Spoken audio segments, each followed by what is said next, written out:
بسم اللہ الرحمن الرحیم الصلاۃ والسلام علی رسولہ الکریم وعلی اہلہ وصحبہ اجمعین اما بعد۔ محترم بھائیوں اور دوستوں، مولا علی سے محبت کرنا ایمان کا تقاضا ہے۔ جو مولا علی سے پیار کرتا ہے اس پہ لازم ہے کہ وہ مولا علی کی تعلیمات پر عمل کرے۔ مولا علی توحید کے علم بردار تھے۔ مولا علی نے ساری زندگی توحید کی دعوت دی، توحید کا درس دیا۔ نماز ہم اللہ کے لیے پڑھتے ہیں، یہ بھی عملی طور پر توحید کا پیغام دینا ہے۔ اور سیدنا مولا علی کی شہادت بھی نماز میں ہوئی ہے، مسجد میں ہوئی ہے۔ یہ اس بات کی علامت ہے کہ مولا علی موحد تھے، توحید کے علم بردار تھے۔ لیکن افسوس کی بات ہے کہ علی کا نام لینے والے، علی کا دم بھرنے والے شرک میں مبتلا ہو رہے ہیں۔ مکتب اہل بیت کے سٹیج پر ذاکرین اور واعظین مولا علی کی نسبت سے ایسی باتیں بیان کر رہے ہیں، نہ قرآن اس کی تائید کرتا ہے، نہ تعلیمات اہل بیت اس کی تائید کرتے ہیں۔ قرآن مجید کی ایک آیت کا مفہوم ہے، اللہ تعالیٰ نے شیطان سے پوچھا کہ کس چیز نے تجھ کو منع کیا کہ تو آدم کو سجدہ نہ کرے؟ تو شیطان نے جواب میں کیا کہا کہ میں اس سے افضل ہوں، تو نے مجھے آگ سے بنایا ہے، اسے مٹی سے بنایا ہے۔ تو اللہ اور شیطان کا مکالمہ قرآن نے ذکر کیا، اور وہاں ایک آیت ہے، اللہ فرماتا ہے خلقت بیدیہ، میں نے آدم کو اپنے ہاتھوں سے بنایا ہے۔ تو ایک شیعہ وائس کے میں نے جملے سنے، شیعہ خطیب کے جملے سنے، اس کے نام کے ساتھ علامہ لکھا جاتا ہے۔ تو اس نے کہا مولا علی فرماتے ہیں کہ یہ ہیں وہ دو ہاتھ جنہوں نے آدم کی مٹی کا خمیر بنایا۔ مولا علی اپنے ہاتھ بیان کر رہے ہیں کہ قرآن کی اس آیت میں ید سے مراد علی کے ہاتھ ہیں۔ استغفر اللہ علیہ باللہ، اس سے بڑا شرک کوئی ہو سکتا ہے؟ اور مولا علی کی نسبت سے بیان کیا جا رہا ہے، کتنا بڑا ظلم ہے۔ شیعہ محققین علماء اس بات کا رد کرتے ہیں کہ یہ غالی ہیں، ان کا شیعت سے کوئی تعلق نہیں، مذہب اہل بیت سے کوئی تعلق نہیں، مولا علی سے کوئی تعلق نہیں۔ اور جو اہل علم لوگ ہیں وہ اس بات کو بخوبی جانتے ہیں کہ یہ تعلیمات اہل بیت نہیں ہیں۔ تعلیمات اہل بیت کا منبع توحید ہے، ان کی دعوت توحید ہے۔ بھائیوں اور دوستوں، اس آیت کی تفسیر کیا ہے؟ اس آیت کا مطلب کیا ہے؟ اور اس عالم کے جملے کی تردید کیسے ہوتی ہے؟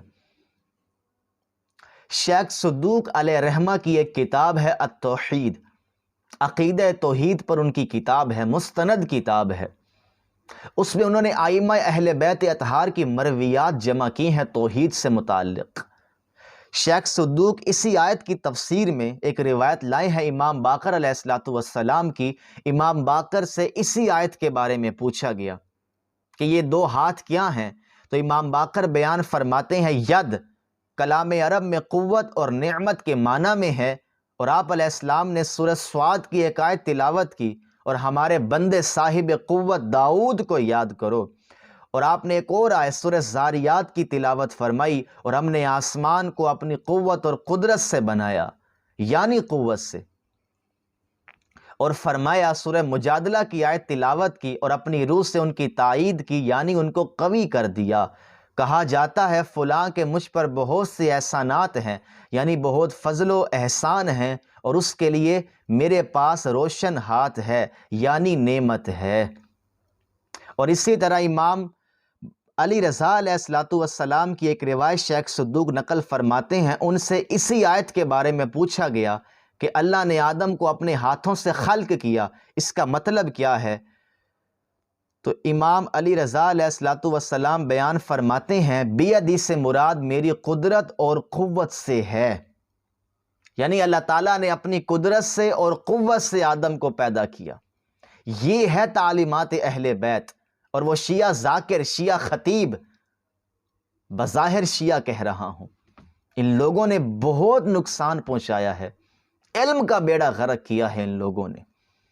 اور اسی طرح موجودہ زمانہ کے ایک مفسر شیخ محسن نجفی صاحب اپنی تفسیر الکوثر میں بیان کرتے ہیں بیدیہ جس مخلوق کو میں نے خود اپنے ہاتھوں سے بنایا ہے میں، بیدیہ سے مراد قدرت و قوت ہے۔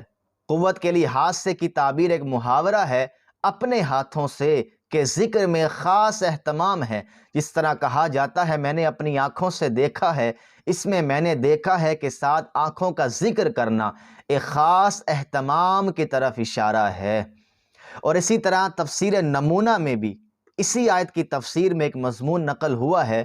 یہ بات ظاہر ہے کہ یدیہ دونوں ہاتھ کی تعبیر حصی ہاتھ کے معنی میں نہیں ہے، کیونکہ وہ ہر قسم کے جسم و جسمانیت سے پاک اور منزہ ہے، بلکہ یہاں پر ہاتھ قدرت کے معنی کے لیے کنایہ ہے، کیونکہ عام طور پر انسان اپنی طاقت کو ہاتھ سے عمل میں لاتا ہے، اس لیے روز مرہ کی گفتگو میں یہ لفظ قدرت کے معنی میں فراوانی سے استعمال ہوتا ہے۔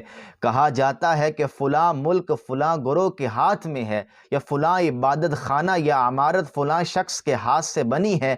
کبھی کہا جاتا ہے کہ میرا ہاتھ وہاں تک نہیں پہنچتا، یا تیرا ہاتھ پر ہے، تو ان میں کہیں بھی لفظ ہاتھ مخصوص عضو کے معنی میں نہیں ہے، بلکہ یہ سب کے سب قدرت اور تسلط کے مفہوم کے لیے کنایہ ہیں۔ سبحان اللہ، کیا خوبصورت تفسیر بیان کی۔ تو بھائیوں اور دوستو، یہ تعلیمات اہل بیت ہیں۔ یہاں ایک بات کی وضاحت کر دوں، شیخ صدوق کی کتاب میں جو روایات نقل ہوئی ہیں، ممکن ہے کوئی عالم دین اس کی سند پر بات کر دے کہ یہ ضعیف روایتیں ہیں، تو اس سے صرف نظر آپ موجودہ مفسرین کی ان آراء پر غور کریں، شیخ نجفی صاحب اور تفسیر نمونہ پر غور کریں، اس آیت کی تفسیر میں کیا بیان کیا جا رہا ہے۔ اور مولا علی پر بغیر تحقیق کے یہ الزام لگا دینا، مولا علی کی طرف اس بات کی نسبت کرنا کہ مولا علی خالق ہیں معاذ اللہ آدم کے، استغفر اللہ الیاذ باللہ۔ بچیں ان لوگوں سے اور توبہ کریں۔ اللہ تعالی ہم سب کو توحید کا علم بردار بنائے، اہل بیت اطہار کی تعلیمات پر عمل کرنے کی توفیق عطا فرمائے۔ وما علینا الا البلاغ۔